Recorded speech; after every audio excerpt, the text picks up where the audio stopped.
मावठा से नुकसान, किसानों को मुआवजे के लिए सीएम को ज्ञापन।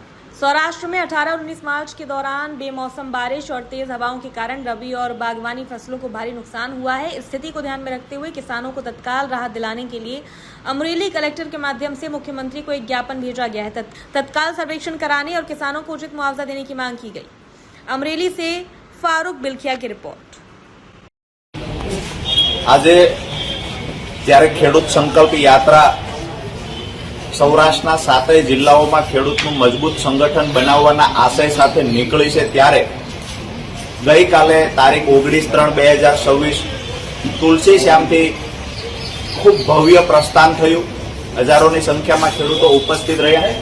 સાથે જ આજે જ્યારે સાવરકુંડલા ગઈકાલે રાત્રે અમારા ખેડૂતોનો કાફલો પહોંચી રહ્યો હતો, એ દરમિયાન खूब मोटा प्रमाण में सौराष्ट्र तमाम जिल्लाओं में कमोसमी वरसाद पड़ो, भारे पवन पण फूंकाणा, वावाजोड़ा जेवी स्थितिनुं निर्माण थयुं।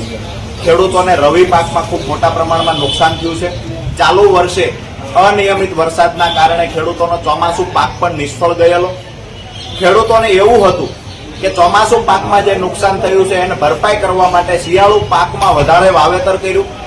तमाम प्रकारना खर्च अने तमाम प्रकारनी मेहनत करी ज्यारे पाक तैयार कर्यो, त्यारे तैयार थयेला पाक पर जे गई काले 19/3/2026 अने 18/3/2026 नो जे वरसाद पड्यो छे, जे पवन फूंकाणा, एना कारणे खेडूतोना तैयार पाक पर पाणी फरी वळ्युं छे। अमुक जग्याए करावो पण पड्या छे। तो खेडूतोने जे शियाळु पाकमां नुकसान थयुं एनी साथे सौराष्ट्રના सुरेन्द्रनगर, गीर सोमनाथ, अमरेली, खास करीने राजकोट અને જામનગર જિલ્લાઓમાં, ખાસ કરી દરિયાકાંઠાના વિસ્તારમાં જે બાગાયતી પાક છે એમાં પણ કેરીના પાકને ખૂબ મોટા પ્રમાણમાં નુકસાન છે। કેરીના ઝાડ પણ પડી ગયા છે, ફળો પણ પડી ગયા છે। તો તાત્કાલિક અસરથી સરકારને વિનંતી કરીએ છીએ, આજે અમરેલી કલેક્ટર મારફતે મુખ્યમંત્રીને આવેદનપત્ર પાઠવ્યું છે કે તાત્કાલિક અસરથી સૌરાષ્ટ્રના તમામ જિલ્લાઓની અંદર સર્વેની કામગીરી હાથ ધરવામાં આવે અને આવનાર દિવસોમાં જે ખેડૂતોને પાક નુકસાન થયું છે એનું યોગ્ય વળતર ચૂકવવામાં આવે।